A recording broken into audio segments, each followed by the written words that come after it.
Bienvenue sur DMG TV, les histoires mystiques. Si tu es nouveau sur la chaîne, n'oublie pas de t'abonner, de laisser un commentaire, de liker et de partager. Tu veux raconter une histoire? Il y a un numéro à l'écran sur le plus 237 655 81 90 17. Envoie ton histoire et on va jouer sur YouTube, Facebook et TikTok. On poste 6 histoires tous les jours sur YouTube, la chaîne c'est DMG TV. Ce qu'on fait c'est pour sensibiliser, donc s'il vous plaît, toujours laissez un like, commenter, partager. Même si tu n'as rien à dire en commentaire, tu peux quand même dire merci pour l'histoire. Et si tu veux t'adresser à quelqu'un en particulier, tu peux dire peut-être histoire 1. Voilà ce qu'il faut faire. Ou alors poser ta question directement après avoir le H1 que tu vas écrire. Ou alors H2 pour dire histoire 2. Voici. Comme d'habitude, on va commencer avec la première histoire. Bonsoir DMG, bonsoir toute la famille, j'espère que tout le monde se porte bien. Bonsoir, bonjour, ça dépend à l'heure à laquelle on va écouter le message. C'est toujours moi, la fille de Bolova. Je reviens avec deux petites histoires presque pareilles, je peux dire même semblables. Voilà donc, un jour au village. Au village, j'étais là avec mes cousines, mes grandes cousines et les d'autres enfants du village. À l'époque, là, il y avait certaines cerises comme on cherchait en brousse. On appelait ça, je ne connais pas trop le nom de ça en français, on appelait ça bisen. S'il y a des boulous ici, ils vont reconnaître le nom. On appelait ça bisen. On partait souvent chercher ça un peu derrière les maisons, mais un peu retiré. Parce que l'arbre de ça se plaçait toujours dans les marécages. Selon moi, à l'époque, là, c'est ce que je voyais. Voilà donc un jour, mes frères, moi, mes grandes cousines et moi.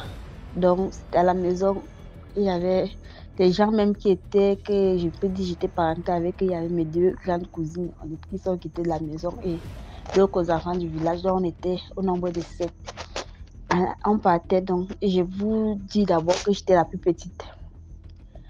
On partait, nous sommes arrivés, on parlait, on tapait les commentaires, on riait, on sommes arrivés. Bon, à nous, je ne pouvais faire 10 tours par jour. Je pouvais faire 10 tours par jour. Parce que tant que nous on ramenait des cerises, nous, ça nous plaisait. Le temps où elle a ramassé beaucoup, puisque vous-même vous connaissez les enfants, non, j'ai ramassé beaucoup. Donc, nous, le reste là, ça ne nous importe pas. On revenait même avec. Tu peux me commencer, tu commences à défendre, même finalement après, tu commences aussi à laisser que les gens sucent. Nous sommes donc partis, c'était notre 3e tour. Nous sommes donc partis, on a commencé à ramasser. En ramassant comme ça, ma grande cousine me dit, Kolosu, Kano, Kosu, et je dis Kiki. Donc, ça veut dire, commence à t'avancer. Il dit Kiki, moi, pour m'avancer, comment je vais vous laisser me dire, ok, en tout cas, ne t'avance pas. Tu me sais, donc, tout ce qui va t'arriver, toi-même, tu connais ce que tu vas faire. Elle me dit ça en patois. Je ne ramasse plus, alors je reste là. Donc, elle avait compris. C'est quand je reste, moi aussi, je comprends.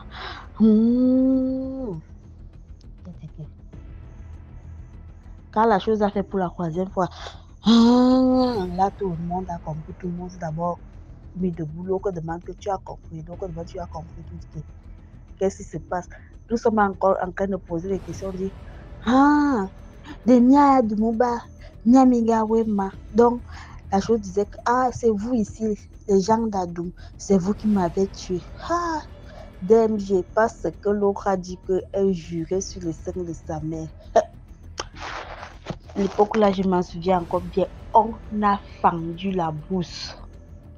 On a couru jusqu'à arriver au moment où là, il y avait nos plus là, on puisait souvent l'eau à boire. Nous sommes restés là, croyant que non, peut-être que quelqu'un va venir, que c'est quelqu'un qui nous a fait une face. Nous sommes restés là, on a fait presque 15 minutes. Il n'y avait personne. Même les cheveux de la tête, tout était tendu.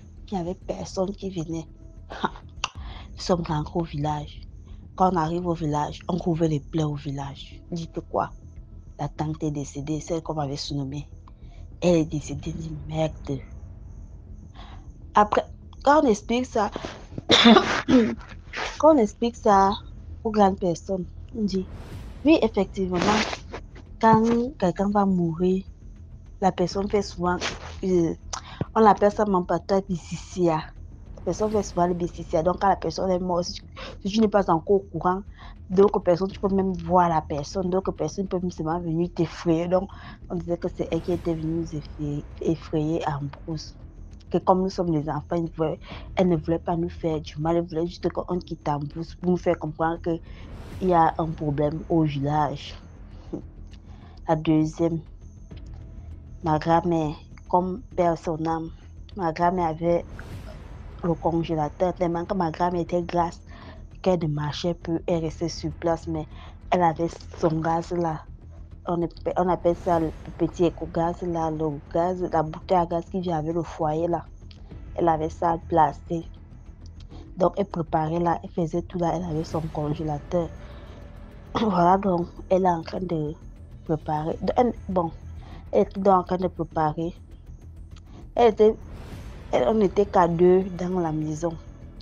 Donc, au jour là, j'avais menti que je ne me sentais pas bien sûr aller à l'école parce que ma grand-mère préparait ce qui est bon. Et quand la grand-mère préparait les premières personnes qui est là, c'est toi qui prends beaucoup. Au jour là, bon, j'ai menti que je ne me sens pas bien, ça pour rester là. Ma grand-mère me dit, prends-moi l'eau, je prends l'eau, viens lui donner. Après, on suit derrière le congélateur. La grand-mère dit, elle a suivi, elle ne peut pas me faire peur. Elle ne sait pas que moi aussi j'ai suivi. Ça fait encore ma grand-mère commence à dire que des sauvés on dit donc ça va sortir d'où maintenant, ça va sortir de quel côté maintenant. Seigneur, c'est devenu quoi? Tu ne peux même plus attendre une bonne nouvelle, c'est même une mauvaise nouvelle. Ça va sortir de quel côté? Ça va sortir de quel côté? Quand ma grand-mère a commencé à parler comme ça, ma tante qui était juste là par derrière, elle est venue. Anna a dit, qu'est-ce qui se passe? Elle a suivi les mimbés, donc elle a suivi les signes, non. Il dit, ma tante aussi a commencé à parler. Elle dit, je DMG, la soirée n'est même pas finie. La soirée n'est même pas finie. Les plans commençaient en haut, les maisons qui étaient un peu en haut. Mon cousin qui est là-bas est décédé. On le couvait, il était décédé dans la chambre. Donc, les deux petites choses là m'ont marqué. Ça m'a marqué jusqu'à... Même ma grande cousine avait vu la même chose au champ.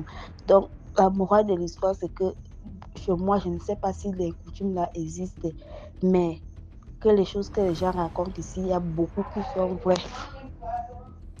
Merci beaucoup pour l'histoire. Maintenant, on passe à la deuxième histoire.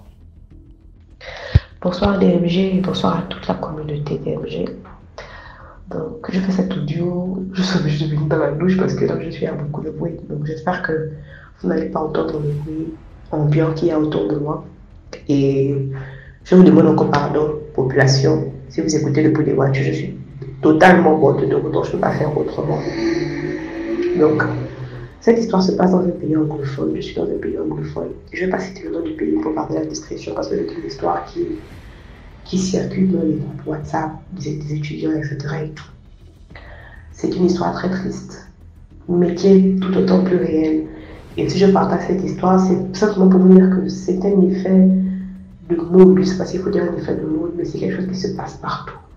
Cette affaire de sugar daddy et de jeunes filles, sugar mommy et de jeunes hommes qui sont attirés par l'argent, c'est un phénomène vraiment de notre ère. C'est quelque chose qui se passe partout. Et j'ai remarqué que le diable ne te présente que ce dont tu as besoin. Il va jamais te demander pour te demander une chose dont tu n'as pas besoin.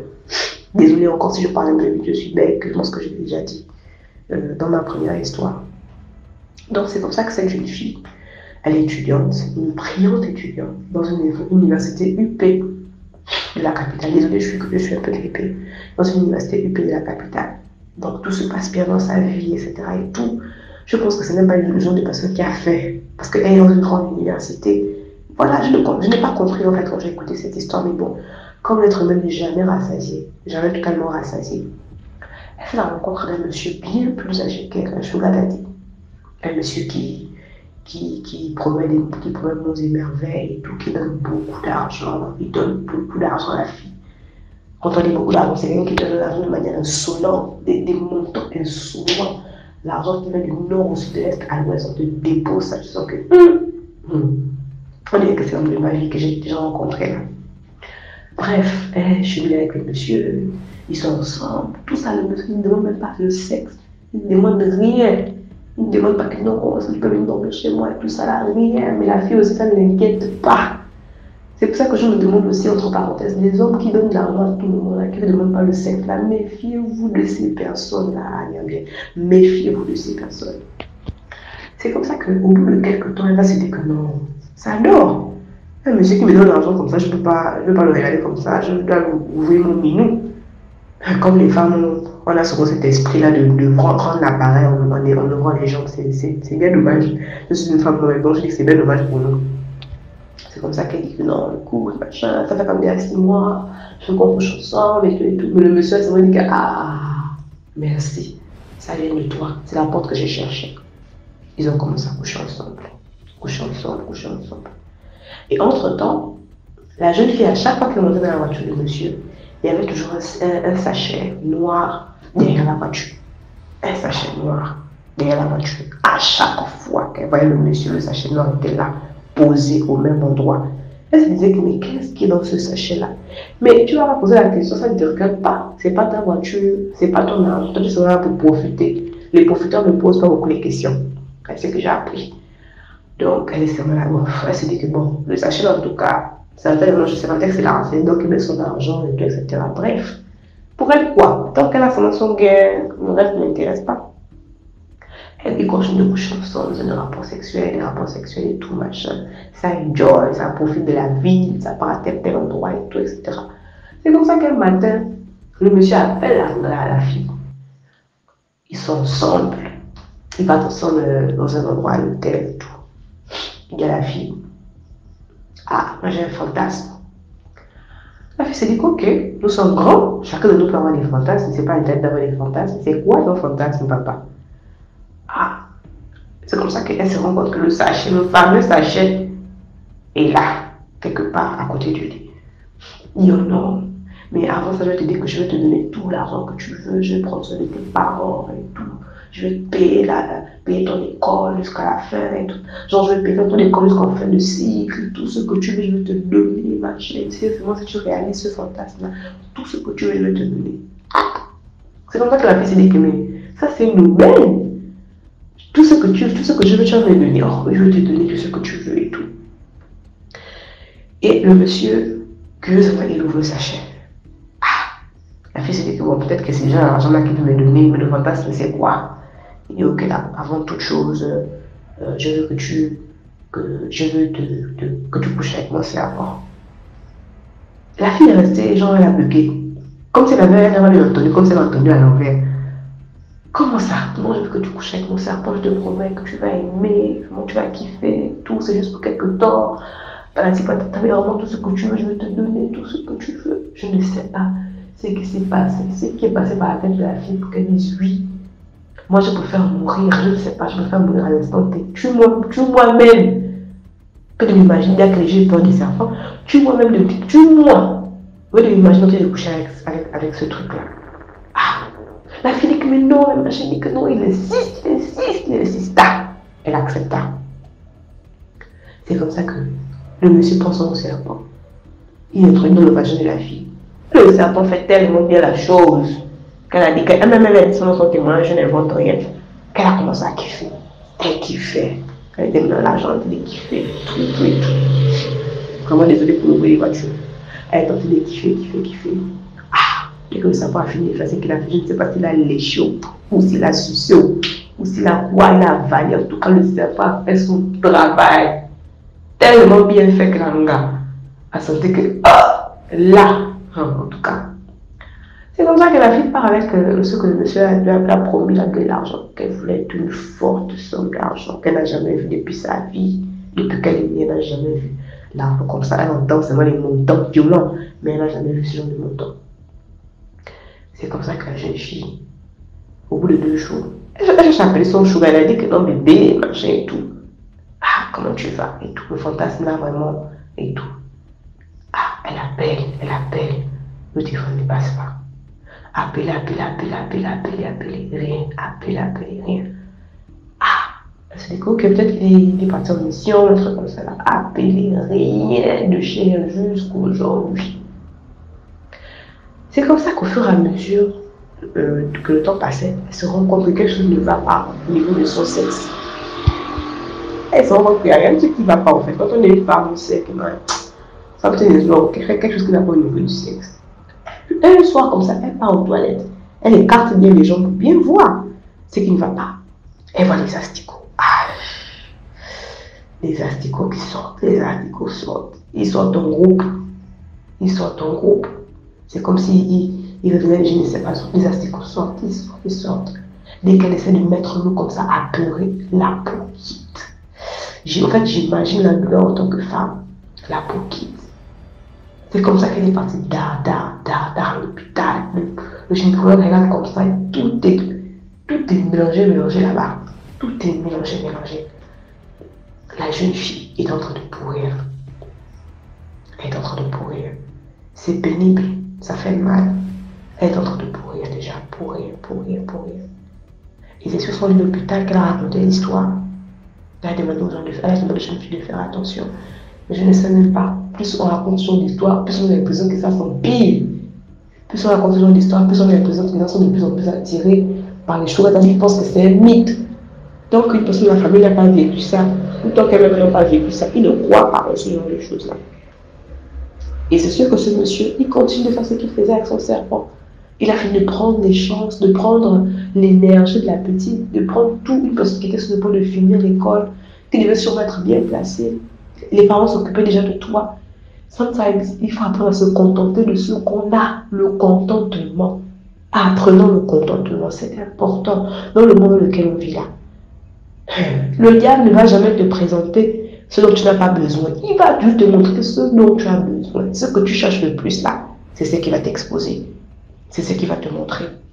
Si tu es attiré par l'argent, c'est l'argent. Si tu es attiré par les femmes, c'est les femmes. Si tu es attiré par les hommes, c'est les hommes. Donc faisons vraiment attention. On ne va jamais cesser de sensibiliser. On ne va jamais cesser de parler. On ne va jamais cesser d'expliquer.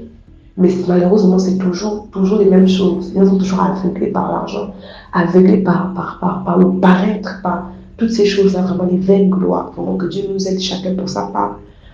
Qu'on ne soit pas nous-mêmes exposés à ce à quoi on condamne, qu'on ne soit pas nous-mêmes pour le même sujet, dans les témoignages, on demande de raconter nos vies sur des LG parce que nous-mêmes on a fléchi le genou devant ce genre de pratique. Donc faisons attention et vraiment gardons nos cœurs. Gardons nos cœurs de toutes choses, gardons nos cœurs et soyons très sensibles. Vraiment, soyons sensibles. Conseillons nos sœurs, conseillons nos enfants. Ne cessons pas de conseiller, n'arrêtons pas de conseiller jusqu'à ce que ça rentre. Jusqu'à ce que même s'ils ont peur, c'est pas grave. Conseillons ces enfants-là, conseillons nos frères, nos sœurs, nos cousines, conseillons nos amis. Ne nous arrêtons pas de conseiller parce que j'ai l'impression que ça ne va jamais terminer, cette affaire-là. Et plus le temps passe, plus les jeunes filles et les jeunes garçons sont de plus en plus portés à ce genre de pratique-là. Donc vraiment faisons attention et puis voilà, c'est ce que je voulais partager. Je viendrai certainement avec de nouvelles histoires. Vous passez une bonne nuit et que Dieu veille sur chacun d'entre vous. Merci beaucoup pour l'histoire. Maintenant, on passe à la troisième histoire. Bonsoir, je vais raconter une histoire qui s'est passée il y a plusieurs années. J'avais encore 12 ans. Il y a un jour, mon père avait une église et c'était un pasteur. L'église, il n'y avait pas des enfants de pasteur. On était là. Parmi les fidèles de mon père, il y avait une orpheline qui était restée avec ses sœurs. Sa mère était décédée. Elle avait ses sœurs et son mari et ses enfants. Ne pouvant pas s'occuper de tout le monde, elle a décidé d'envoyer sa petite sœur qui était un peu grande chez leur grand-père côté maternel.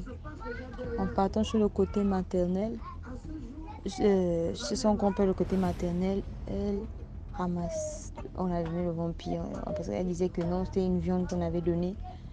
Elle avait mangé.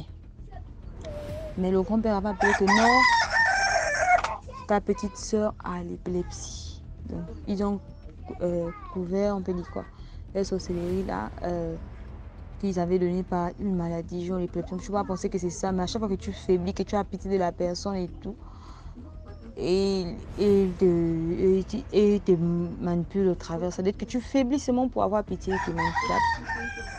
Après ça, c'était une jolie fille, vraiment, elle était très belle. Elle avait tout, on a gaspillé avec. Donc, un jour, quand on appelle la soeur en question, la fidèle de mon papa, que non, ta petite soeur, elle a la colère, elle paniquait, elle est vite partie, elle a dit, ah, qui m'avait envoyé, oh non, elle a traversé l'eau, on avait soigné une épileptique ou quelque chose comme ça. Donc, elle a ramassé la maladie. Donc, en prenant sa petite soeur, l'emmener à l'église, évidemment, chez mon père. Mais nous, l'église, c'était aussi la maison, genre. Il y a un côté l'église et un côté la maison. Donc là, elle dormait aussi là avec nous dans la maison. Elle tombait jusqu'à ce qu'un jour, papa a dû la révéler que non, c'est pas l'épilepsie, c'est le vampire. Et papa l'avait coincé un jour, juste il a même taloché, je crois. Toi, tu pars où? Elle ne répondait pas. Parfois même, on s'est réveillé la nuit. Quand tu veux te réveiller la nuit pour aller pisser, tu vois quelqu'un qui marche. Elle a les yeux ouverts, mais c'est des gens noirs. Tu avais même que peur. Je parle même, j'ai encore les frissons. Quand tu demandes, mais toi tu pars où elle te dit, par exemple, je passe chercher le balai, où elle ne répond pas. Après, tu vois, elle tombe là où tu l'as coincée, là, elle tombe. Boum. Après, elle se réveille, elle fait bonjour, ça va. Elle fait comme si elle était inconsciente. Quand tu lui parlais, elle ne se réveille pas. Donc, c'est comme si elle était partie. Et quand vous parlez comme ça, elle revient en vitesse. Donc, c'était comme ça. Un jour, elle avait des assiettes. Elle cassait les assiettes tout. Mon nom partait à l'école. Elle ne partait pas à l'école. Étant malade, elle ne pouvait pas aller à l'école. Donc, à chaque moment, on dit, ah, vous la lavez vos assiettes avant de partir. Parce que quand je reste ici, là, elle, quand elle lave, elle me casse les assiettes, elle me déchire les pannes, je ne sais pas. On a parlé. On lui parle tout le temps, elle s'énervait. Elle partait raconter ça, raconter qu'on lui maltraitait, le monde lavait. Pourtant, c'est faux pour s'aimer la zizanie. Elle a eu à manquer de respect à maman. Donc, je me suis battue avec elle. En sachant que c'est censé, bon, moi, je n'ai pas eu peur. Je suis d'abord une personne très courageuse et tout ça. J'ai un son trop chaud. Donc, on s'est battu là et tout et tout. Après, la nuit, le même jour, la nuit, je suis tombée malade, gravement malade. Maman m'a emmenée le lendemain à l'hôpital. J'étais vraiment gravement. Ah, tu n'as jamais attrapé le palu comme ça? Qu'est-ce qui s'est passé? Comment? Papa a mouru, les mamans à l'hôpital, tu ne m'as même pas, je vais mourir. J'ai parlé, elle m'a emmené même. Il n'y avait pas de taxi, je crois même au dos. Les gens nous regardaient jusqu'à on est parti à l'hôpital. En partant à l'hôpital,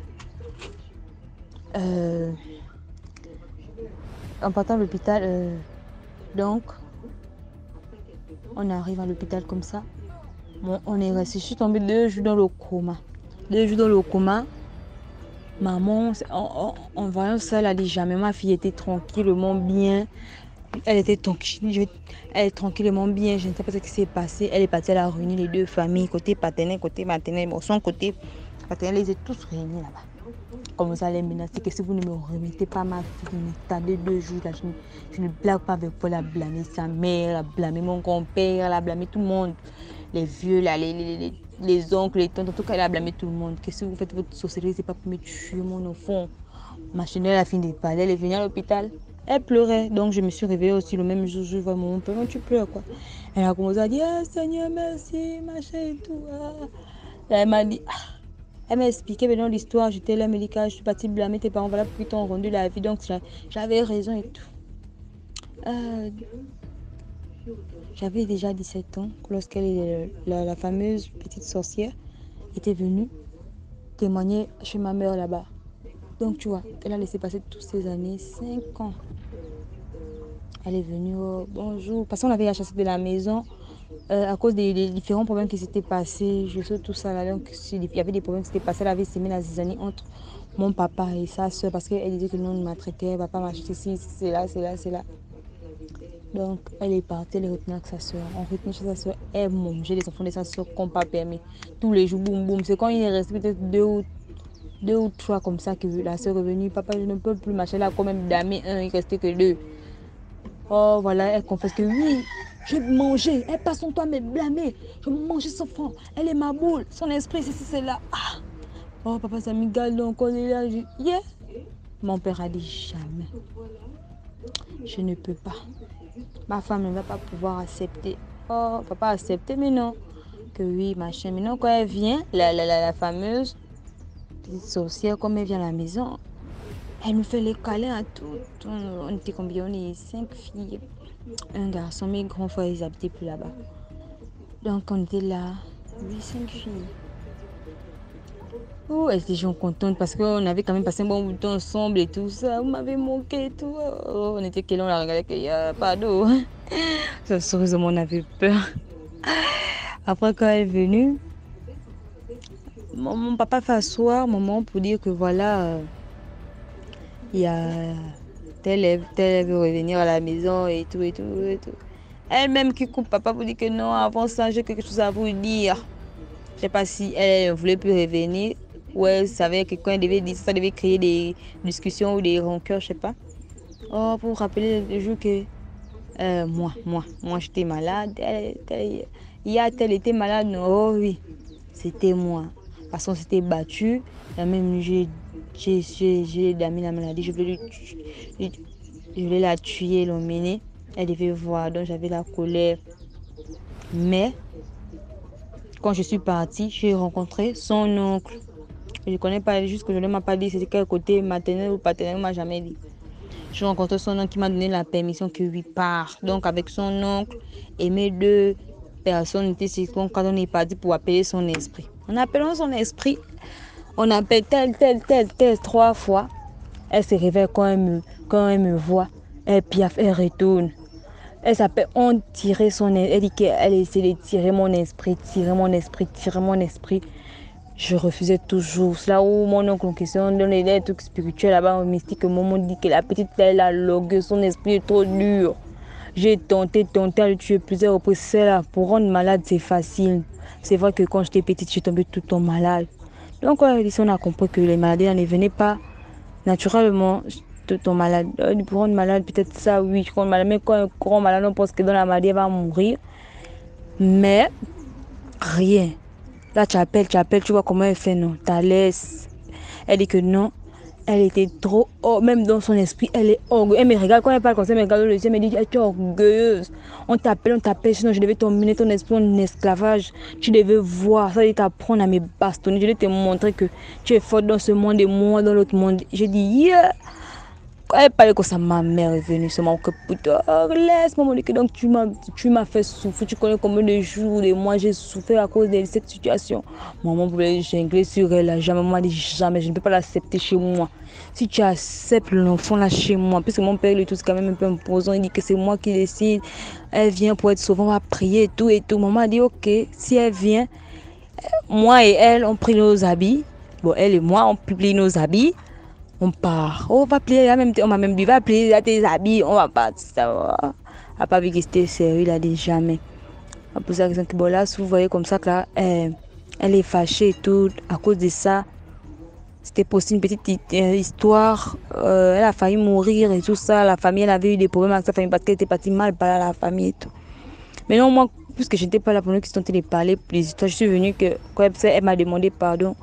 Après, j'ai dit que quand tu es parti dans le monde spirituel, l'oncle que tu as vu, c'est le côté paternel, le côté maternel. Parce que mon côté maternel, je n'ai pas assez d'oncles. Mais paternel, j'en ai beaucoup. Et moi, je n'ai pas contact avec mon père. Et je ne connais pas trop la famille de mon père. Je connais plus la famille de ma mère. Donc, j'ai plus demandé les précisions. Parce que ceux-là, moi, je ne les connais pas. Donc, je ne sais pas pourquoi ils vont venir. Ma chère me dit, quand elle voulait lire mon père attraper sa bouche, que faut pas dire, c'est la leçon chaude. Quand tu vas dire ça va mener des problèmes, même pas. J'ai dit, je vais garder. Dites-moi, je vais garder. Il me dit, oh non, tu ne peux pas aller lire. Tu ne peux pas aller dire. Si tu dis le nom de la personne, elle ira voir cette personne-là. Ça va mener des problèmes. On va venir dire quoi, machin et tout. J'ai réfléchi déjà que, à ce qu'elle oncle, à ce qu'elle. J'ai dit que non, j'étais là fâchée avec tout le monde, les oncles, les tantes, là. Je n'y arrivais rien même plus. Après, bon. Moi, on vivait, parce que notre père était pasteur, on ne connaissait pas encore Christ, on ne connaissait pas vraiment la signification. En tout cas, c'était juste comme, pour nous, c'était comme juste une religion, jusqu'à ce que j'ai rencontré le Seigneur. J'ai fait personnellement sa rencontre et tout ça, et choses comme ça, mais la petite, elle, je crois même qu'elle avait même déjà, elle nous avait oublié quand elle est partie, parce qu'après ça, elle a tué sa sœur, qui était la fidèle de mon père. Elle a tué sa sœur, elle a tué les enfants, elle a d'abord tué les enfants. C'était déjà chaud. Toutes les sœurs se sont recoupées, les deux qui étaient restées pour dire que non, on va bouillir de l'eau et on va lui mettre des dents et tout. Donc elle a tué l'autre, la soeur qui l'avait emmenée à l'église qui gardait. Qui était restée à deux, elle a tué. Jusqu'au jour que Dieu a son âme, vraiment, c'était pas facile, vraiment. Et là, je vous parle, la soeur, ça fait déjà 3 ou 4 ans déjà que la soeur n'est plus là. Elle a tué la soeur. Après, elle-même, elle était déjà folle dans la ville de Mwanda. Elle marchait partout. Les fous là, c'était ses maris et tout. Jusqu'à un jour, il partait qu'elle était malade et tout ça. Mais moi, je passais par là parce que je partais au travail, je passais par là. Les vacances, les bricoles de vacances. Donc, je passais chaque fois par jour. Mais nous ne nous reconnaissions plus. On passait là, on voyait tout. Elle marchait, elle mangeait dans les poubelles. Après, oh, la fille est morte, elle est devenue folle, la petite là, vraiment une belle fille. Les gens, elle avait quoi? Elle avait été malade, elle avait le palu, une grande pluie est tombée sur elle. Elle est décédée. Je ne sais pas si la famille avait pris le corps pour enterrer, mais parce qu'il n'y en avait plus de famille, il reste qu'une seule. En ce moment, je vous parle, elle a laissé qu'une personne. Elle a mangé toute sa famille, les oncles, les tantes et tout. Et elle disait qu'à chaque fois qu'elle veut sortir en vampire, elle avait une blessure. Elle avait là-bas un serpent spirituel, qu'à chaque fois elle mettait sa main dans le serpent, elle sort. Et après, elle battait sur le sang de ses soeurs, de tous ses parents. Elle pouvait aussi faire du mal aux gens qui n'étaient pas de sa famille. C'était possible. Si la personne est mauvaise, si la personne a un cœur bizarre. Et moi, elle me disait toujours que non, parfois quand mon père me blâmait, les pensées que je mettais en moi, genre pour dire qu'il me fait ça parce que je ne suis pas sa fille ou je ne suis pas c'est qui, ça ouvrait les portes à ce qu'elle pouvait plus me manipuler. Donc plus me manipuler, ça, les mauvaises pensées, elle arrivait à rentrer. J'avais aussi une petite soeur aussi qui elle cherchait à manipuler. Je ne sais pas si elle a manipulé ou elle cherchait à manipuler, quelque chose comme ça. Donc c'est un peu ça qui s'est passé jusqu'à ce que elle est partie. Et quand elle sortait des gens vampires, c'était les blessures qui étaient sur elle, en fait. Et le vampire, c'est qu'elle avait, la sorcellerie qu'elle avait, c'était du genre, elle s'était couverte par une maladie qu'on avait donnée, l'épilepsie. Donc, à chaque fois qu'elle tombait, là, tu penses que c'est l'épilepsie. Mais il y a que tu faiblis, que tu as pitié d'elle. Oh, une belle fille comme ça, comment elle peut tomber? Quand tu viens, elle te fait genre les pitiés. Mais en ce moment, elle est à sortir, on peut te manipuler. C'était comme ça, ces techniques, c'était comme ça, la manière dont elle se prenait pour manipuler les gens et tout ça. Et il y avait des blessures sur elle qu'elle suçait. Parce que à chaque fois qu'elle passait chez les pasteurs, les trucs qu'on dit, on l'empêchait déjà de mettre la main dans le serpent et tout. Donc elle suçait seulement la blessure, c'était les blessures au pied bien vraiment profondes. Elle mettait les doigts, elle suçait et elle sortait en vampire. Donc c'était un peu ça. Elle sortait en vampire et puis elle avait la possibilité d'aller partout. Elle faisait tout ce qu'elle voulait. Et elle disait même que dans le monde là, elle n'est rien, mais dans l'autre monde là-bas, c'était une reine, c'était la femme de son grand-père. C'était une reine, elle avait les voitures, elle avait des enfants. Et même parfois, même il disait que quand elle était à l'église, les enfants la quittaient dans l'autre monde pour venir parce que venir la chercher parce que ça fait longtemps ça fait des heures qu'elle n'est pas arrivée là-bas. Donc elle prend sa main au milieu de son ce qu'elle fait, elle commence à donner. On dit ah c'est quoi? C'est là mon père disait que c'est qu'elle est en train de faire là, c'est parce que ces enfants sont en train de chercher à venir. Forcément il y a un qui est déjà même arrivé. Elle sort, elle part parler avec le vide. Non, on voit le vide, mais elle est en train de parler. Retenez là-bas, j'arrive. Retenez là-bas, j'arrive. Retenez là-bas. Donc elle prend sa main, la pue, son sexe, elle a pu. Après elle rit, elle fait. Elle rentre dans l'église. Donc c'était un peu ça, l'histoire que j'avais à raconter. Et le vampire il a été donné par une viande qu'elle disait qu'elle voyait ça comme le poulet. On avait donné, on avait mangé. Voilà. Merci beaucoup pour l'histoire. Maintenant, on passe à la 4e histoire. Bonsoir à toute la communauté DMG TV. DMG, bonsoir. Comment vous allez bien, j'espère. Moi, je vais super bien par la grâce de Dieu. DMG, ça fait quelques mois que je connais ta chaîne. Et vraiment, je te dis merci parce que ça nous édifie beaucoup. Ça nous édifie beaucoup. Moi, personnellement, bon, je ne peux plus m'en passer. Hein. Je dors avec ça, je me réveille avec ça. Même si je suis à la boutique, c'est DMG. Même tout mon entourage te connaît. Tout le monde. Bon, j'ai ton histoire qui m'a beaucoup plu. C'est, comment on appelle, la dame qui a eu 3 enfants avec un revenant. Voilà, c'est ça qui m'a beaucoup touché. Bref, DMG, depuis que j'écoute tes histoires, je n'ai jamais raconté mon histoire. Donc aujourd'hui, j'ai dit que je vais apporter une pierre à l'édifice. Voilà. J'appelle du Burkina Faso. Moi, c'est Neymatou. J'appelle du Burkina, plus précisément de Ouagadougou. L'histoire ne me concerne pas directement, mais bon, je vais le raconter. L'histoire concerne un ami. En fait, l'ami revient du travail. Quand il revenait du travail aux alentours de 23h et 22h30, excusez, 22h30, il passe devant le grand hôpital, l'hôpital Yalagado Ouedraogo. Il passe devant l'hôpital, il croise une fille. Quand il croise la fille, il parle avec la fille accepte, il prend la fille, il l'amène chez lui. Quand il amène la fille chez lui, il passe de bons moments, bon, je ne sais pas quoi dire, excusez-moi, mais ils couchent ensemble. Voilà, ça s'est bien passé. Et puis vers les 4h, la fille lui dit de le ramener. Donc il ramène la fille devant l'hôpital, le grand hôpital. Donc selon lui, il se dit que la fille est venue accompagner un malade, un truc comme ça. Bon, la fille lui remet deux numéros. Et le premier c'est un numéro de téléphone, mais l'autre numéro n'est pas un numéro de téléphone. Donc pour commencer, il a commencé à appeler le numéro de téléphone depuis la maison et ça passe pas. Il a appelé le numéro en vain, ça ne passait pas. Donc il dit, il est allé à l'hôpital. Il a utilisé le tour numéro pour rentrer. Il demande, personne ne connaît. Donc après il parle à un médecin. Le médecin dit, mais ça c'est un numéro de la morgue là. Le gars dit, quoi? Un numéro de la morgue? Comment ça? Il dit, oui, mais c'est un numéro de la morgue. Donc il part à la morgue. Arrivé à la morgue, il demande au morguier là-bas que bon, il montre le morguier dit que oui, le numéro c'est un numéro de la morgue, un numéro d'ici. Donc il rentre, il voit, il tire, comment on appelle ça, moi je ne connais pas trop les noms, le tiroir. Il tire le tiroir et il voit la fille qui est couchée là-bas.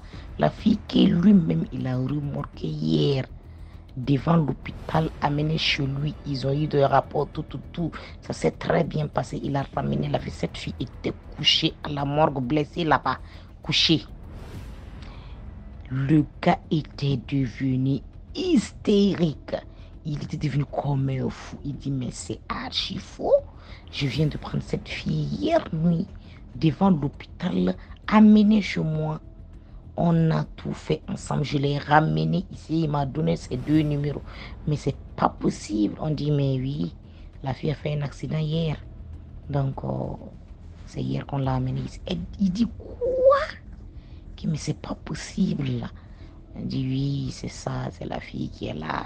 Maintenant, lui aussi, bon, il était, bon, sur le champ, il était dépassé par les événements, tout.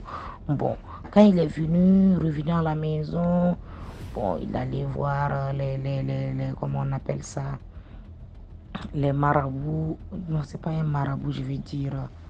Les gars, les musulmans, là, les Rokia et consorts, ils ont prié sur lui, tout, pour pouvoir enlever ça. Sincèrement dit, bon, c'est pas simple. Mais la morale de l'histoire, c'est quoi? C'est pas bon de croiser une fille, tu ne la connais pas pour la première fois, et puis amener une personne chez toi pour dormir. C'est pas possible. On ne peut pas amener un inconnu comme ça. Parce que nous, on se dit, bon, eux, ils se disent qu'ils sont accros, ils sont quoi. C'est des femmes faciles, quoi. Mais c'est de revenants, ce ne sont pas des femmes. En fait, souvent, bon, c'est pas comme ça. Celle-là même, elle t'a donné son numéro, même c'est pour que tu chasses qu'elle est revenante et qu'on sort. Sinon, d'autres personnes, même là, est-ce que tu allais savoir que c'est un revenant, quoi. Les revenants sont remplis dans la ville. Donc, faisons très attention. Faisons très attention à ce qu'on fait. On ne peut pas croiser quelqu'un. C'est valable pour les filles aussi. Tu croises un homme pour la première fois, puis tu le suis pour aller chez lui, quoi. Tu ne sais pas ce qui t'attend là-bas. Donc, méfions-nous et faisons très attention. C'est comme vous le dites souvent, le dehors est dangereux, le dehors est risqué. Donc, faisons très attention. À bon entendeur, salut. C'est Nema depuis le Burkina Faso. Allez, Bonne suite à vous et beaucoup de courage. Merci beaucoup pour l'histoire. Maintenant, on passe à la 5e histoire.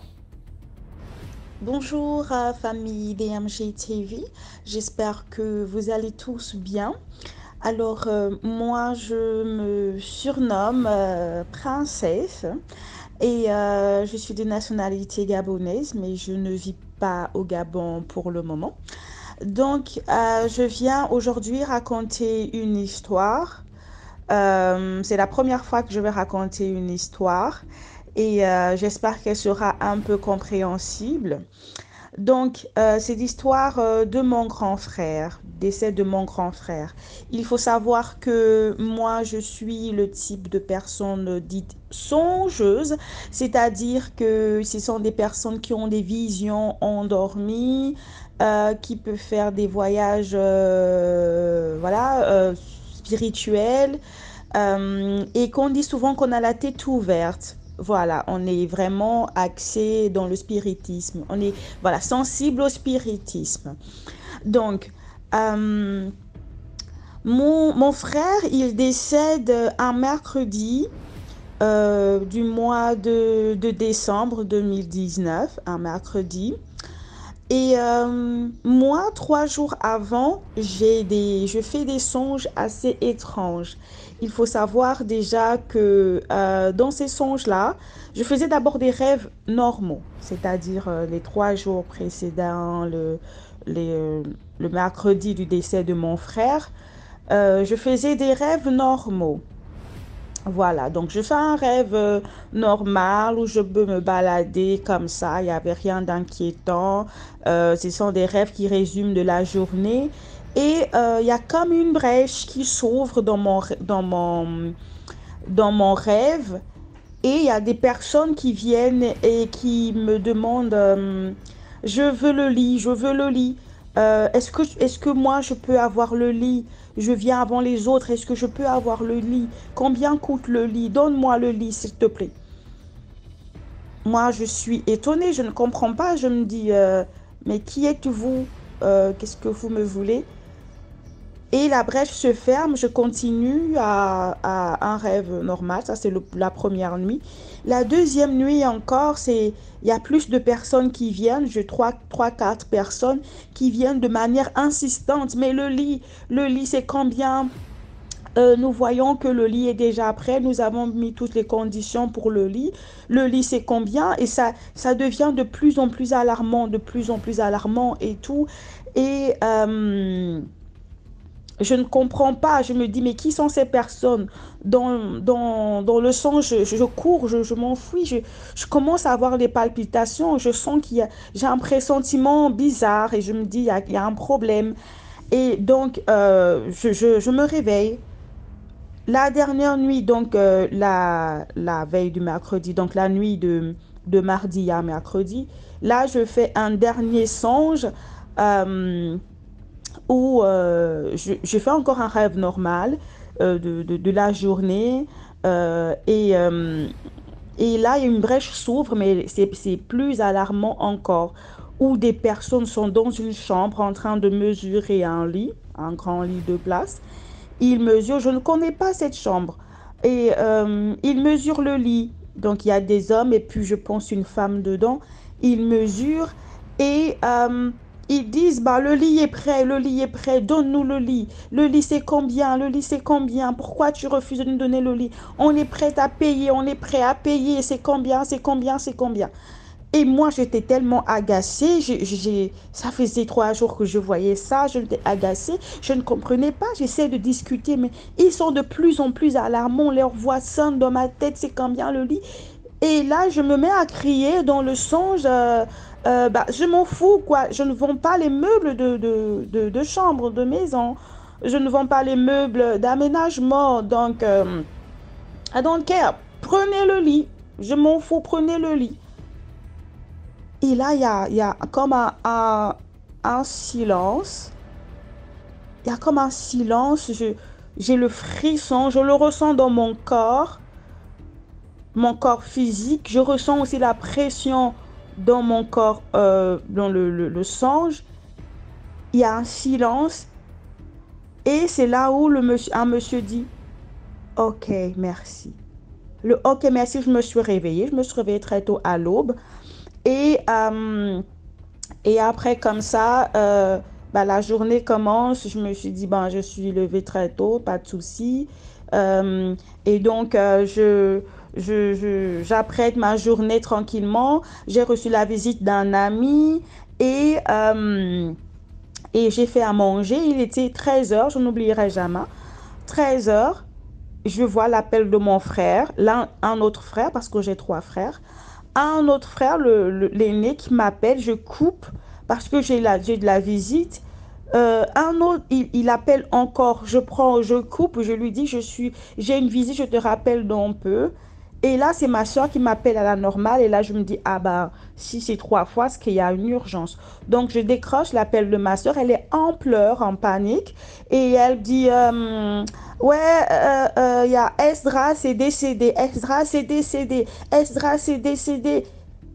J'ai dit, quoi? Comment ça, il est décédé? J'étais tétanisée, j'arrivais pas à recevoir l'information et j'ai dit, ok, d'accord, je te rappelle.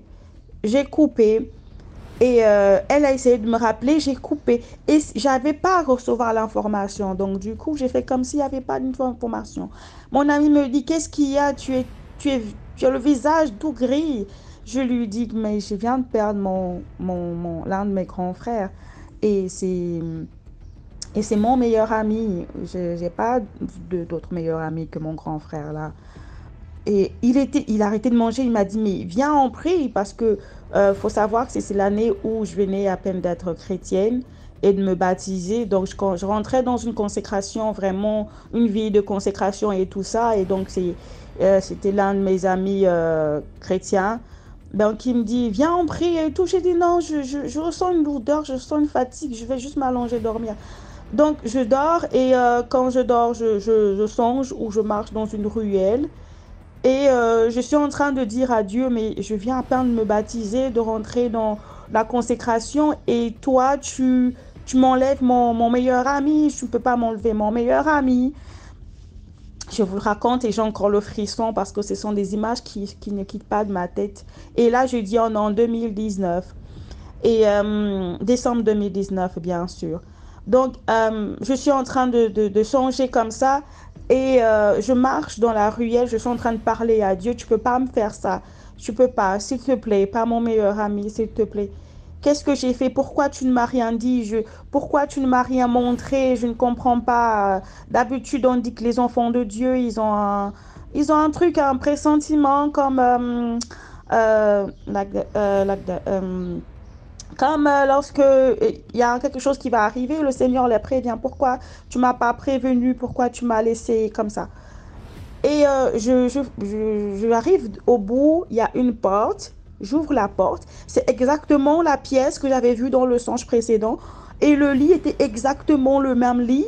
Et au milieu, il y avait mon frère qui se faisait taper, rouer de coups par des personnes. Je veux dire, comment expliquer?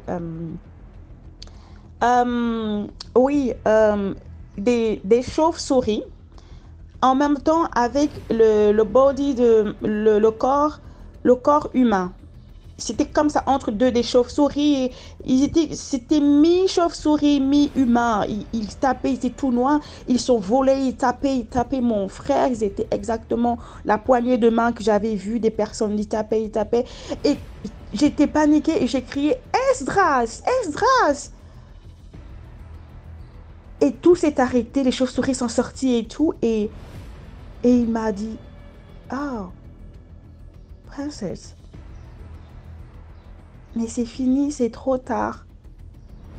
Et il a voulu se lever. Il n'a pas pu se lever. C'est comme s'il était cloué au lit. Et je me sens comme projetée hors de la pièce parce que je voulais rentrer en même temps pour essayer de le faire sortir du lit. Lui aussi, il essayait de tendre la main pour sortir, quitter du lit. Et donc, je me sens projetée hors de la pièce et je le vois qui sort en marchant. Il marche comme si il errait, comme s'il ne savait pas ce qui se passait. Il avait du sang qui sortait de la bouche.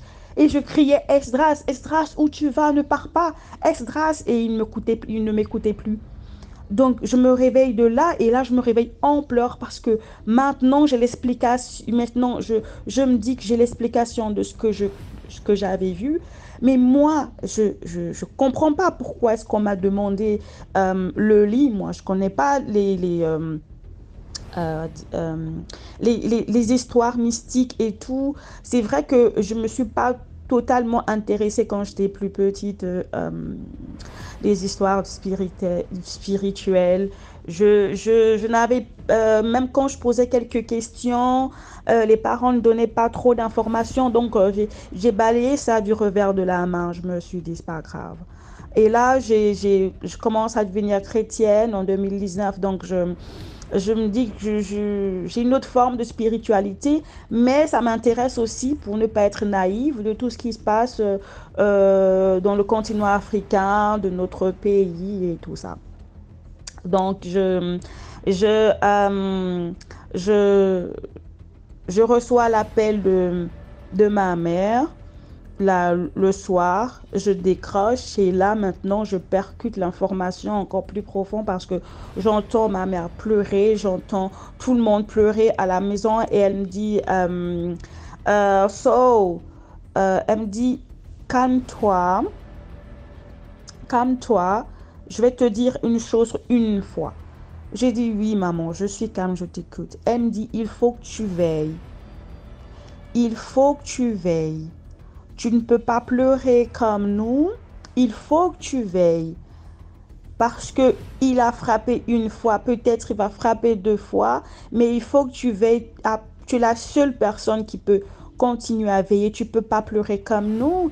Et puis tu es devenue chrétienne, donc tu ne peux pas pleurer comme nous. Il faut que tu restes éveillée. Mais moi, je dis, je comprends pas ce que tu me dis. Tu me demandes de ne pas faire le deuil de mon frère. Elle dit, non, je te demande juste de veiller. Il faut que tu veilles. Faut pas que quelqu'un d'autre y parte. Faut pas que quelqu'un d'autre parte. Il faut veiller, veiller. Et tellement, je pense qu'elle est en train de piquer une crise. Et mon autre frère, il a pris, il a dit, j'espère que tu n'es pas seul, il faut être entouré parce qu'on sait que tu étais très proche de ton frère, il faut être entouré. Donc, dans la même semaine, on a eu une rencontre et tout. On a eu un peu plus d'explications que mon frère, il est décédé comment? Euh, il est parce qu'il vit pas à la capitale, il vit dans euh, la province, la province, dans les provinces. Il vit dans les provinces, donc il est rentré en province, là où il vivait. C'était le jour où il devait prendre le salaire. Il a pris son salaire. Ensuite, il allait prendre un jus dans un bar. Il allait prendre un jus. Il a pris un coca. Il a payé la serveuse avec le pourboire et tout. Il a pris une gorgée. Il a levé la serveuse dit, il a juste levé la bouteille. Il a bu. Il a déposé. Ensuite, il s'est levé comme s'il marchait vers la sortie et il est tombé. C'est tout. Il est tombé comme ça. Entre-temps, oui, le même mercredi, j'ai eu un appel, j'ai oublié de le dire. Le même mercredi, j'ai eu un appel d'un frère chrétien aussi du Gabon qui a aussi des visions, qui parle beaucoup avec ma mère et puis ma soeur. Donc, il m'envoyait des messages, des notes vocales. Il me disait, il ne faut pas déplacer le corps. Ne déplace pas le corps parce que l'esprit est encore là. Ils n'ont pas saisi l'esprit. Il ne faut pas déplacer le corps. Mais moi, je lui ai dit, mais moi, je ne suis pas au Gabon. Moi, je suis à l'extérieur. Et tu sais, là, c'est les deux, ils vont pas répondre au téléphone. Et ils sont pas à la capitale, il n'est pas à la capitale, il est à la province. Donc, certainement, on a déjà déplacé le corps, il est déjà à la morgue et tout. Il voyait un monsieur, moi je voyais un monsieur, mais je ne le connais pas. Donc, dans la même semaine, là, je reviens maintenant, dans la même semaine, il faut préparer les funérailles et tout ça. Et mon frère, lui, il était à l'armée aussi. Mon père aussi, il est à l'armée. Il était à l'armée aussi. Donc, dans la même semaine où il faut préparer des funérailles et tout ça, dans la même semaine, j'ai eu d'autres songes, d'autres visions. Je n'arrivais pas à dormir. Aucune nuit n'était tranquille. Quand je ferme les yeux, même éveillée, je ferme les yeux, je vois des images, je entends des voix. J'étais vraiment alarmée et après, je me suis dit, il faut que je me calme et il faut que j'analyse tout ce que je vois. Je peux pas pleurer comme tout le monde, je peux pas me contenir, je peux pas agir comme tout le monde, donc je vais rester calme et puis je vais analyser tout ce que je vois. Et quand j'ai commencé à faire ce travail-là, j'ai commencé à faire ce travail parce que j'arrivais même pas au boulot, j'allais plus au boulot en stage, non, je restais à la maison. Donc, j'ai commencé à analyser, et je parlais à mon frère, il est décédé, je discutais avec lui, avec Estras.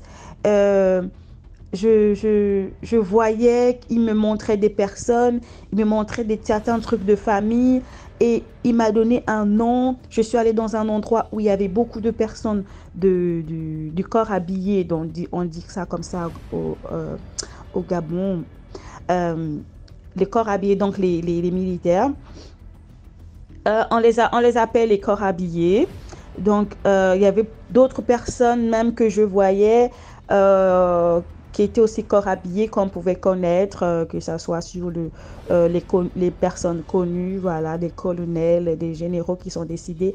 Et il me disait, voilà, ça, c'est pas une mort normale, tu vois. S'ils sont dans ce couloir-là, c'est pas une mort normale. Ensuite, il m'a montré quelqu'un qui était dans un lit. Il me disait, voici, lui, il va bientôt partir et tout. Et je lui disais, mais pourquoi tu me montres tout ça? Après, il m'a donné le nom de quelqu'un. Je me suis réveillée. Bon, parce que je me suis réveillée de la vision, disons ça comme ça. Et j'ai contacté maman parce que c'est avec elle que je donnais quelques informations. Voici, j'ai vu ça, j'ai vu ça. Mais il faut savoir que nous, on n'a pas grandi dans la famille élargie. Nous, on était très restreints, famille vraiment restreinte. Donc, connaître tous les oncles ou connaître tous les... Non, je ne connaissais pas beaucoup de familles. Je suis sortie aussi très tôt du pays. On a été très famille restreinte, donc on ne connaissait pas tout le monde. Donc le nom, j'arrivais même pas à bien le répéter, mais je répétais à ma mère un nom qui ressemble comme ça. Est-ce que tu connais un certain comme ça? J'arrivais pas à le décrire vraiment et tout ça. Et elle me disait, hey, mais ce, le nom que tu dis, on l'a trouvé, la photo de ce monsieur sur Esdras lorsqu'il est décédé, lorsqu'il est tombé. Dans sa poche, il y avait la photo du monsieur et le nom était écrit derrière, le nom que j'essayais tant bien que mal de prononcer.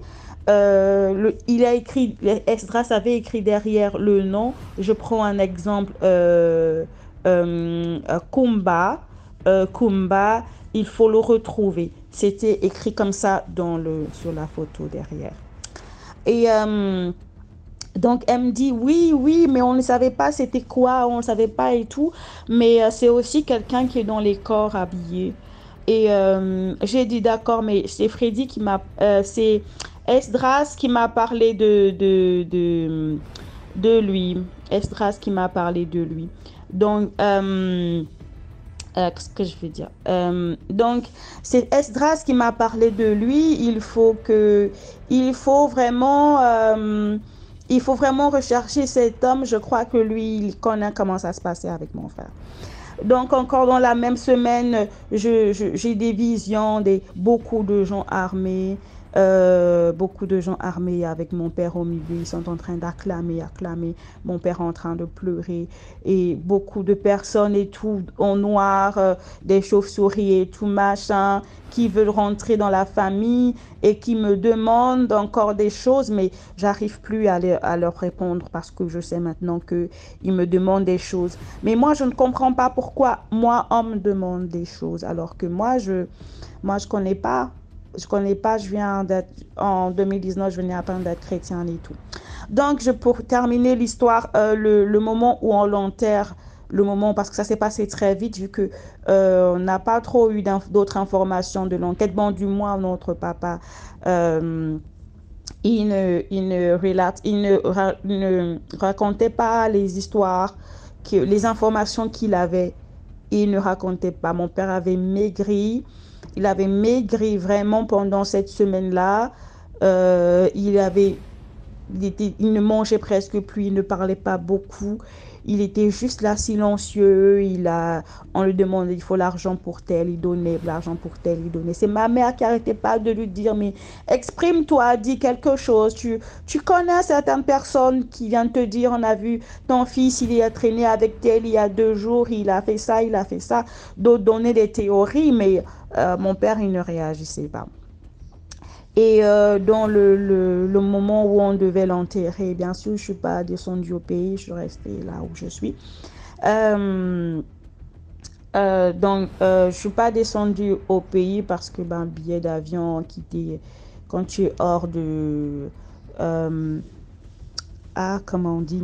Quand tu es hors du pays et du continent, c'est pas évident de rentrer facilement comme ça. Donc, je ne suis pas rentrée. Et le jour où on l'enterrait, j'ai pas dormi et j'ai eu encore des visions. Là, maintenant, c'est quelqu'un qui m'emmenait quelque part pour voir. Il me dit, il faut que tu vois. Il faut que tu sois conscient de la réalité. Je ne connaissais pas cette personne, mais j'étais vraiment en sécurité avec cette personne. J'étais vraiment en sécurité avec cette personne. Et la personne me disait, ne t'inquiète pas, je te montre pour que, pour que tu vois la réalité de la chose. Donc, il m'emmène à un endroit, il y avait comme des tentes, comme si c'était les endroits où on fait les trucs traditionnels. Le Briti, ce sont des trucs traditionnels, les endroits. C'est pas des tentes, c'est des endroits où on fait des trucs traditionnels dans la cour et tout. Voilà, c'était très, très, très noir. Il n'y avait que le feu qui permettait de voir des ombres et tout autour. Et tout au fond, il y avait une vieille dame. J'arrive même pas à décrire cette dame. Au fond, il y avait une vieille dame avec une très grosse marmite. Et elle faisait cuire quelque chose. Elle tournait. Et il y avait encore ces personnes-là, ces personnes que j'avais vues, souvenez-vous, dans le sens qui demandait le lit. Ces personnes-là étaient autour avec d'autres de leurs adeptes, autour du feu, autour de la marmite, là. La femme là tournait. Et quand elle a soulevé la grosse louche, c'était comme des os, comme des lacs de squelette, du squelette qu'elle a fait sortir. Elle a dit, cette fois-ci, la viande est prête. Maintenant, c'est bon. Vous l'avez déjà pris. La viande est prête. Maintenant, c'est bon. J'étais écœurée. Mais dans mon esprit, quand je voyais ça, c'est comme si c'était mon frère qu'ils avaient pris et qu'ils avaient fait ce rituel-là. Je ne connais pas ce rituel-là, le nom français. Je ne connais pas ce rituel-là, jamais vu. Donc, elle tournait. Je me suis dit, mais c'est Esdras. Et la personne qui était avec moi, qui me tenait, me disait, il faut juste que tu vois. Et il me disait, attention, ne fais pas trop de bruit, parce que le monde spirituel, ce que tu vois, peut te voir. Et quand ils te voient, peut-être ils ne savent pas peut-être la forme que tu as. Ou si tu as ta vraie forme de physique dans le monde spirituel, il peut te voir. Ou alors, si c'est une autre forme, mais en tout cas, ce que tu vois peut te voir. Le monde spirituel n'a pas de barrière, là, n'a pas de barrière, de limite. C'est ça. Et donc, j'ai vu ça, c'est comme ça, c'est comme si ils ont senti quelque chose et ils ont couru, et puis le monsieur m'a dit, réveille-toi. Et je me suis réveillée. J'arrivais pas à dormir. Donc, c'est vraiment ça. Là, c'est une partie, bon, c'est la fin. C'est la fin pour le décès, parce que le titre, c'était le décès de mon frère. Donc, c'est ça la fin. Mais après, je vois mon frère, je discute avec mon frère, je parle avec mon frère. Et je vais revenir pour vous raconter comment mon frère continue à montrer des choses, parler avec lui et tout ça. Et voilà. Donc, c'est un peu ça. Et c'est un peu ça. Donc, n'oubliez pas de comment, commenter, partager. Likez, commentez, partagez. Dites-moi ce que vous pensez parce que là, on parle de 2019. J'ai commencé à rentrer dans la chrétienté. Je comprends pas pourquoi moi, je dois donner les accès. Et sachant que c'est pas la première fois qu'on me demande des accès, c'est à partir de ce moment-là, on me demandait... elle me demandait pour ma maman, parce que après ça, elle m'a demandé ma maman, donne-moi le mot de passe de la carte bancaire de ta mère. Je dis non, je veux pas. Ça c'est des mois après, donc on rentre dans 2020. Je dis non, je veux pas donner le mot de passe. Non, si, il faut faut donner le mot de passe. Donne seulement le mot de passe. Mais non, je veux pas. Et c'est toujours sur 2 jours. Je ne veux pas. Et après, ils disent, bah, ok, on va prendre ton neveu, l'enfant que tu as élevé et tout. Je dis, bah, je peux pas changer une vie pour une autre. Allez, si vous pouvez prendre. Mais moi, je vous laisse pas prendre. Je vous laisse pas prendre. Je suis chrétienne. Je vous laisse pas prendre. Je connais pas tout ça. Je vous appartiens pas. Ils disent, mais comment ils sont comme ces personnes, ils sont comme étonnées ils sont comme étonnés que moi je réponds comme si je sais pas. Alors pour eux, ils se disent, mais tu sais, tu sais tout ce qui se passe. Tu sais pourquoi on te demande, pourquoi tu dis tu connais pas tout ça. Donc c'est comme ça que j'ai eu. Et puis ils me disent, tu veux pas donner le mot de passe de la carte bancaire de ta mère, parce qu'ils se disent, comme la première fois je connaissais pas, ils ont demandé le lit. La deuxième fois ils vont passer par, je veux la carte bancaire, la carte numéro de la carte bancaire de ta maman, je veux donner le numéro, et puis ils vont la prendre. J'ai dit non. Ils ont dit, donc je vais prendre ton neveu, celui que tu as élevé. Et quand j'ai dit, malgré ça, je ne donne pas, je suis chrétienne, je ne donne pas les informations personnelles de ma famille. Vous n'allez plus me contrôler comme ça. Et 2 jours après, j'ai mon neveu qui est gravement malade, qui est hospitalisé, on ne sait pas ce qui se passe. Et ils reviennent, ils disent, si tu veux qu'on laisse ton neveu, tu donnes le mot de passe de ta mère. J'ai dit, mais si vous pouvez prendre ça sans moi, vous devez le prendre. Mais si vous insistez à me demander, c'est parce que vous ne pouvez pas, donc je donne pas. Et après, mon neveu, comme ça, le médecin dit, mais il n'a rien. Il regardait, il s'est réveillé normal, il mange maintenant bien. Rentrez rentrez à la maison. L'enfant n'a rien, c'était juste peut-être le froid ou un truc comme ça. Ça s'est passé comme ça plusieurs fois. Voilà. Donc, bye, salutations à la famille DMJ. Bye bye. Je reviendrai pour raconter d'autres choses. Voilà. Commentez, donnez-moi vos informations. Je vais lire dans les commentaires. Je vais lire dans les commentaires. Bye bye. Merci beaucoup pour l'histoire. Maintenant, on passe à la 6e histoire. Bonjour DMG, bonjour à toute la famille DMG. Je viens vous raconter un fait que j'ai vécu dans les années 1998. Je vivais avec mon fiancé dans un quartier non loin d'un cimetière. Et le matin, je suis allée rendre visite à ma maman dans un autre quartier. J'ai papoté, j'ai mis du temps. Le temps de rentrer, il était 1h du matin. Il y avait des véhicules toujours disponibles. Donc, à 1h du matin, j'arrive. Il y a un sentier, une voie non bitumée que j'emprunte pour descendre au niveau de la maison, parce que c'était genre en pente, le quartier là, c'était en pente. Donc je marche, il y avait une maison, il y avait une ampoule allumée dehors. Je marche, mais tout au bout du couloir, c'est la pénombre, il fait très sombre. Il fait non, on ne voit pas les autres maisons, il n'y a pas de lumière devant. Donc en marchant, je suis un peu au niveau de la lumière. Quand je vois une silhouette, j'aperçois une silhouette dans le noir.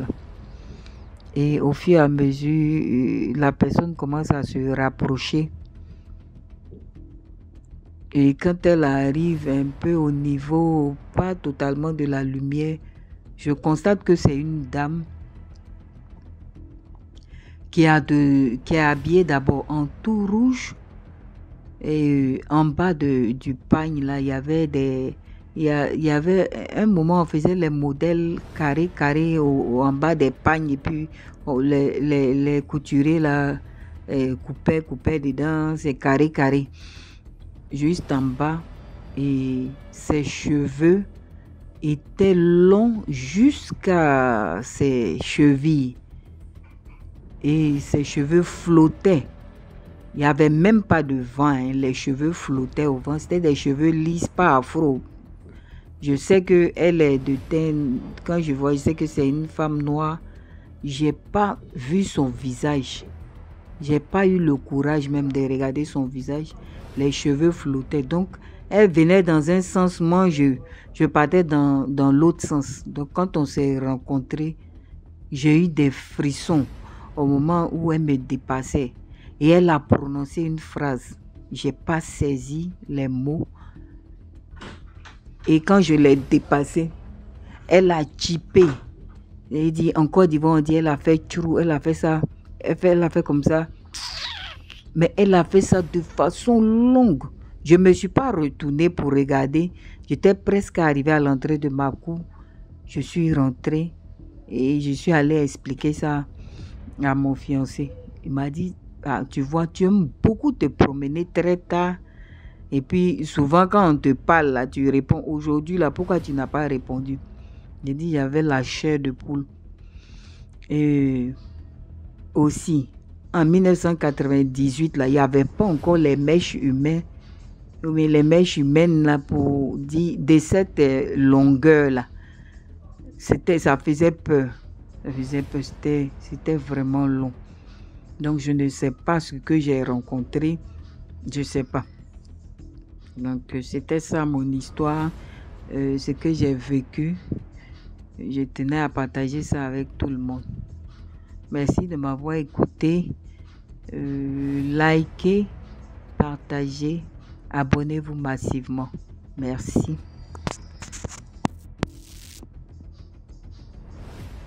Voilà, c'était tout pour aujourd'hui. J'espère que tu as aimé la vidéo d'aujourd'hui.